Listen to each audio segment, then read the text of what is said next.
Menendez. Thank you, Mr. Chairman. Dr. Hernandez, in the market for generic drugs, sellers compete primarily on price, creating what I believe is a race to the bottom. Research has shown that the lowest priced generic medications carry substantially greater shortage risks. And in the face of narrow margins and declining profitability, some manufacturers exit the market for certain drugs or shut down entirely. Do you agree that the race to the bottom pricing is a driver of prescription drug shortages? I do. I think your summary was very complete. As I said, I think drug shortages have economic drivers behind them, where the race to the bottom is one of them. The race to the bottom has been key also at keeping costs down in Medicare and Medicaid and enabling affordability of generic drugs. But in some cases, it has threatened market sustainability, as particularly it is the case of generic injectables. So I very much agree with your statement. Now, wholesale distributors purchase drugs from manufacturers, they store them, they sell drugs to pharmacies and clinicians. These ventures collectively account for an estimated 90% of all domestic generic drug purchases and leverage their market power to serve as price setters for generic products. Do you agree that increased concentration among drug purchasers, such as wholesale distributors, is a factor in driving race to the bottom pricing and making our supply chains more brittle? So we have concentration in two entities in the purchasing side, wholesalers and group purchasing organizations.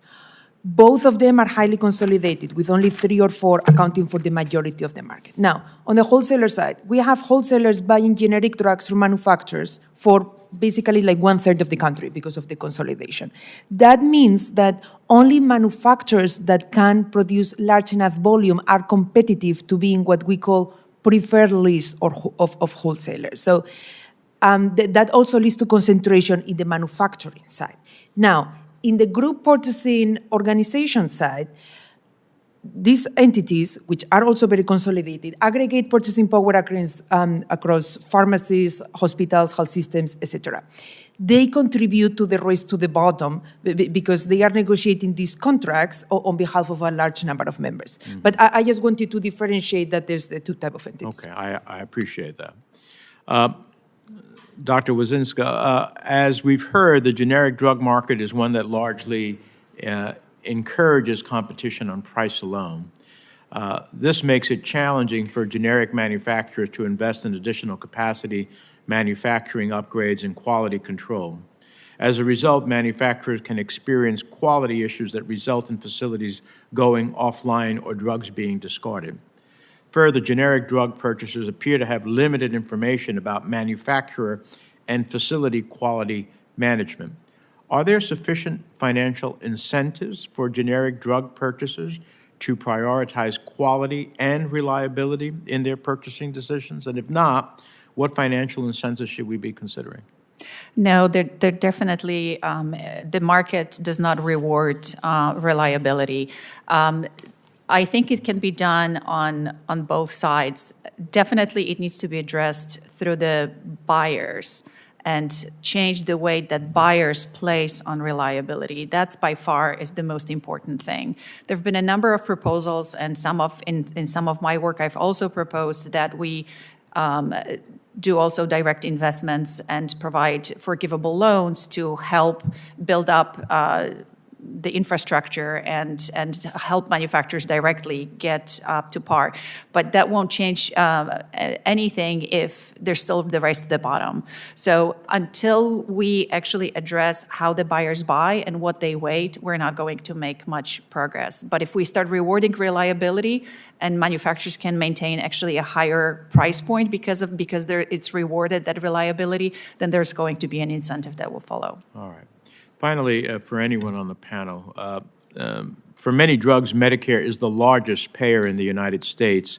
Medicare Parts A and B typically reimburse providers for inexpensive generic drugs as part of a bundle of services and supplies rather than on an individual drug basis. By design, these bundle payments increase downward pressure on pricing, and these cost constraints impact contractual pricing arrangements across the supply chain.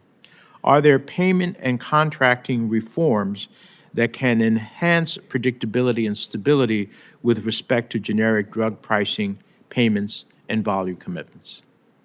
So if I could actually speak, earlier there was discussion around unbundling payments and to what extent they would help. I just would like to emphasize that unbundling will help, again, if the price becomes a signal of quality. And, just unbundling is not going to solve this problem. And the other witnesses spoke to that. And so the question is, can we get reliable measures around what is reliable?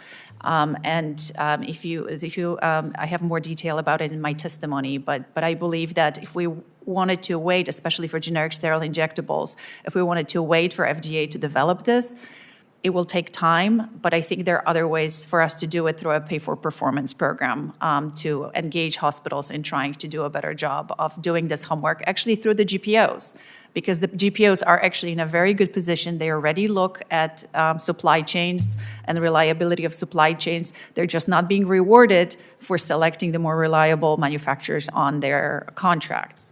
Thank you. Thank you, Mr. Chairman. My colleague, Senator Johnson. Thank you, Mr. Chairman.